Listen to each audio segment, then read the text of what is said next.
Hello students, आज हम exercise 5.2 का क्वेश्चन नंबर 7 सोल्व करेंगे। तो स्टूडेंट सबसे पहले इसकी स्टेटमेंट को समझ लेते हैं।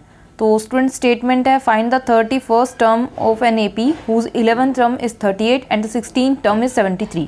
स्टूडेंट इसके अंदर आपसे पूछा गया है कि आपको 31st टर्म निकालनी है किसी एपी की, of an AP whose 11th term, जिसकी 11th टर्म आपको दी गई है और जिसकी 16th टर्म दी गई है। मतलब आपको दो चीज़ें दी गई हैं और फिर आपसे ये मतलब आपको क्या है कि 11th और 16th टर्म दी गई है। ना तो इसमें आपको एपी दे रखी है, ना इसमें आपको ए या डी, मतलब आपको फर्स्ट टर्म या कॉमन डिफरेंस कुछ इस तरह का दिया हुआ है।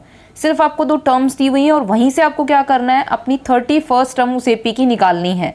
तो स्टूडेंट सबसे पहले हम क्या करते हैं, जो हमें गिवन है उसको एक बार देख लेते हैं कि 11th टर्म आपको दी हुई है। तो स्टूडेंट आपको पता है जो जर्नल टर्म का फॉर्मूला है, सबसे पहले हम वो लिख लेते हैं, a + n-1d। तो अब स्टूडेंट क्योंकि आपको 11th टर्म दी गई है तो आप किस तरीके से लिखोगे, n की जगह पे ये हो जाएगा आपका 11th term a11 which is equals to a की वैल्यू आपको नहीं पता, और यहाँ पे क्या है स्टूडेंट आपका n, यानी कि 11th टर्म 11 माइनस में 1 करेंगे तो कितना हो जाएगा स्टूडेंट 10d। मतलब अगर आपको 11th टर्म दी होती तो किस तरीके से लिखते, आप उसको a + n-1d करके लिखते। n की जगह पे आप 11 पुट करते हैं और ये आपका d हो गया। d भी आपको नहीं गिवन है, a भी गिवन नहीं है, लेकिन आपको इस 11th टर्म की वैल्यू के बारे में पता है जो किसके इक्वल है स्टूडेंट 38 के। तो इसको किस तरीके से लिख सकते हो आप, 38 is equals to a + 10d। तो स्टूडेंट आपको यहाँ से एक इक्वेशन यहाँ से आपकी बन गई कि a + 10d करते हैं तो किसके इक्वल आता है 38 के। दूसरा आपको दिया हुआ है 16th टर्म इज 73। तो अगर हम इसी से इसको निकालेंगे तो यहाँ पे an की जगह पे आप क्या कर रहे हो, 16th टर्म की बात हो रही है तो n की जगह पे यानी कि 16वीं टर्म है तो यहाँ पे आ गया 16 आपका। और यहाँ से स्टूडेंट क्योंकि a आपको गिवन नहीं है ना आपको d गिवन है, आपको 16th टर्म की वैल्यू पता है तो यहाँ पे n की जगह कितना आएगा, क्योंकि 16th टर्म की बात हो रही है तो 16 पुट करेंगे, 16 - 1 करेंगे स्टूडेंट कितना हो जाएगा 15, और d की वैल्यू आपको पता नहीं है तो मल्टीप्लाई करके 15d। ये दो इक्वेशन स्टूडेंट अब हम क्या करेंगे, क्योंकि हमें 16th जो टर्म है उसकी वैल्यू पता है, a16 वैल्यू आपको क्लियर है। तो a16 यानी कि 16 टर्म की वैल्यू कितनी 73, तो ये हो जाता है 73, और यहाँ से आपने as it is a + 15d लिख दिया। तो स्टूडेंट आपने ये देखा आपके पास दो इक्वेशंस आ गई हैं जिसका मैंने नंबर 1 और 2 डाल दिया है, और दो इक्वेशंस हैं और दोनों क्या हैं, दो इक्वेशंस हैं और वेरिएबल्स स्टूडेंट कितने हैं यहाँ पे, दो वेरिएबल्स हैं। मतलब अगर आप अपने 3rd चैप्टर की बात करते हैं जो आपकी एनसीईआरटी बुक के अंदर है, जहाँ पे आप पेयर ऑफ लीनियर इक्वेशंस पढ़ते हैं इन 2 वेरिएबल्स, कुछ वैसी सिचुएशन है यहाँ पे कि आपके पास दो इक्वेशंस आ गई हैं और दो ही वेरिएबल्स होते थे वहाँ पे आपके पास XY, जैसे कि यहाँ पे A और D है, और आपको क्या करना होता था, उन दोनों की ही वैल्यू निकालनी होती थी। जिस तरह से अगर आप 31st टर्म निकालना चाहते हो इस एपी की तो उसके लिए आपको ए भी पता होना चाहिए, क्योंकि आपको जर्नल टर्म का फॉर्मूला पता है। आप फटाफट से जैसे ही आपको ए और डी मिल जाएंगे तो आप ए और डी की वैल्यू यहाँ पुट करोगे तो आपको आपकी 31st टर्म मिल जाएगी।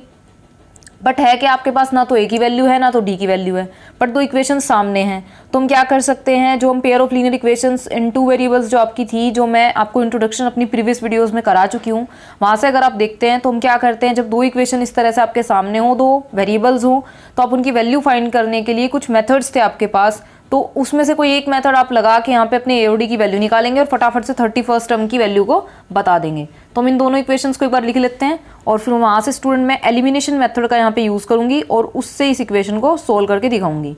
तो a + 10d is equals to कितना होगा आपका 38, ये आपकी फर्स्ट इक्वेशन जो कि हम लिख चुके हैं पहले भी, और यहाँ पे है आपका a + 15d which is equals to 73। अब स्टूडेंट दो इक्वेशंस हैं आपके सामने, अब आपको क्या करना है, मैं यहाँ पे एलिमिनेशन मेथड का यूज़ कर रही हूँ। तो उसमें क्या करते थे आप यहाँ पे, क्योंकि ये जो मेथड्स हैं मैं आपको प्रीवियस वीडियोस में करा चुकी हूँ, तो वहाँ पे आप अच्छे से देख सकते हैं। दो वेरिएबल्स हैं तो हम क्या करते थे, यहाँ पे किसी ना किसी एक के इक्वल बनाते थे। जैसे यहाँ पे a है तो यहाँ पे पहले से ही a है, मान लीजिए यहाँ पे 2a होता और यहाँ पे सिंगल a होता, तो हम क्या करते, अगर हम इन दोनों वेरिएबल्स की जो कोफिशिएंट है सेम करने के लिए इसको मल्टीप्लाई करते 2 से। तो ये स्टूडेंट हम प्रीवियस वीडियो में डिस्कस कर चुके हैं, जो आप चेक कर सकते हैं। इसी तरीके से हम डी के वेरिएबल्स को भी जो कोफिशिएंट को सेम बनाने की कोशिश कर सकते थे, बट यहाँ पे पहले से ही a है, इस इक्वेशन में भी a है, तो हम डायरेक्ट क्या कर देंगे, सब्ट्रैक्टिंग बोथ इक्वेशंस, दोनों इक्वेशंस को सब्ट्रैक्ट करने पे आपको क्या मिलता है, यहाँ पे मैंने इसको लिख के दिखा दिया, सब्ट्रैक्टिंग बोथ इक्वेशंस। तो यहाँ से स्टूडेंट क्या होगा, क्योंकि आप सब्ट्रैक्ट करोगे, ये आपका नेगेटिव साइन, ये पॉजिटिव का नेगेटिव साइन आपके चेंज होंगे। एलिमिनेशन मेथड हम यूज़ कर रहे हैं यहाँ पे, तो a से ये कैंसिल हो जाएगा, माइनस का 15d, ये कितना बचेगा। एलिमिनेशन मेथड में स्टूडेंट आप एक वेरिएबल को सेम बनाने की कोशिश करते थे, या तो सब्ट्रैक्ट करके, अगर आपके साइन यहाँ पे सेम थे, अगर हम सब्ट्रैक्ट ना करते ऐड करते तो दोनों ऐड हो जाते। सब्ट्रैक्ट किस लिए किया, ताकि एक जो वेरिएबल है वो एलिमिनेट हो जाए, ताकि हम दूसरे की वैल्यू आराम से निकाल सकें। अब यहाँ से इसको माइनस करके लिखेंगे, कितना आ जाएगा स्टूडेंट, माइनस का 35। इनमें से आपकी डी की वैल्यू कितनी बचती है, 7। जब आपके पास एक वेरिएबल आ गया तो आप दूसरी इक्वेशन यानी कि फर्स्ट या सेकंड इक्वेशन का यूज़ करते हुए एक ही वैल्यू निकाल लोगे। फिर आप यहाँ से लिखोगे फ्रॉम फर्स्ट इक्वेशन, आपने फर्स्ट इक्वेशन का यूज़ करना है और वहाँ से स्टूडेंट अपने ए की वैल्यू फाइंड करनी है, जो है आपकी a + 10d which is equals to 38। और यहाँ पे स्टूडेंट आप क्या करोगे, d की वैल्यू पुट करोगे तो d की वैल्यू स्टूडेंट कितनी आई थी आपकी 7, तो 10 × 7 कितना हो जाएगा 70, और ये हो गया आपका 38। अब a की वैल्यू आप यहाँ से फाइंड कर लेंगे। यही स्टूडेंट आपका पर्पस था, जो आपने यहाँ इन इक्वेशंस को सोल्व करना था कि किसी भी तरह से आपको a और d की वैल्यू को फाइंड करना था। तो 38 - 70 जैसे आप करते हो तो नेगेटिव का 70 है, तो नेगेटिव का कितना बचेगा यहाँ माइनस का 32, यानी कि आपके पास a भी आ गया d भी आ गया। यही मेन काम था। और ये मेन काम आपने किससे किया कि अगर आपको पेयर ऑफ लीनियर इक्वेशंस अच्छे से क्लियर है, आपको सारे मेथड्स पता है, तो जो भी आपको मेथड अच्छा लगता है, जो भी आपको क्लियर हो जाता है आसानी से, सब्स्टिट्यूशन मेथड हो या एलिमिनेशन हो या क्रॉस मल्टीप्लिकेशन मेथड हो, आप किसी से भी कर सकते हो। तो मैंने यहाँ पे एलिमिनेशन मेथड को यूज़ किया था। तो ए और डी आपके पास आ चुका है। अब आप क्या करके दिखाएंगे, अपना 31st टर्म निकालनी है, क्योंकि आपका टारगेट यही था कि आपको ए और डी चाहिए थे, जो आपको फाइंड हो चुके हैं। तो आपका जर्नल फॉर्मूला उस हिसाब से आप क्या लिखेंगे, a + n - 1 यानी कि 31 माइनस में 1 करेंगे, कितना बचेगा 30d। a और d की वैल्यू आपके पास आ चुकी है। a की वैल्यू है आपकी माइनस का 32, मैंने पुट कर दी। और यहाँ से स्टूडेंट d की वैल्यू आती है आपकी 7, जो आप फाइंड कर चुके हैं। तो अब इनको फिर से हम कैलकुलेट करते हैं, माइनस का 32 प्लस का 210, और ये आपने कैलकुलेट करके इसको लिख दिया 178, जो आपके नेगेटिव पॉजिटिव साइन आपने सोल्व किया। तो स्टूडेंट यहाँ से आपकी 31st जो आपकी 31th टर्म है वो अब आपकी आ चुकी है 178। तो स्टूडेंट इस तरह के जो क्वेश्चंस हैं, मतलब आपको यहाँ पे क्या किया गया था, आपको एपी नहीं दी हुई थी, आपको ये दो वैल्यूज मतलब दो इक्वेशंस यहाँ से आपने बनाई, मतलब आपको ये पता था कि दो टर्म्स आपको पता है, 11th term 16th term. Student ऐसा ना हो कि इसमें आपसे 31st टर्म पूछी जाए, आपसे इसमें कोई और टर्म पूछ ली जाए, तो आप कैसे करते हैं?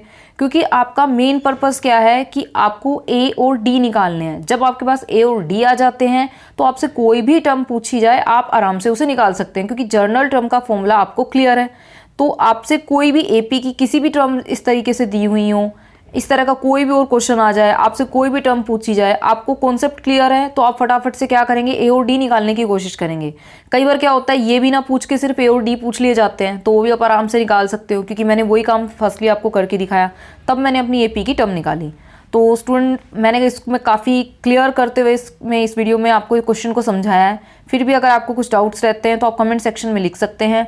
आने वाली वीडियोज़ में हम एक्सरसाइज 5.2 के क्वेश्चंस को कंटिन्यू करेंगे। थैंक्स।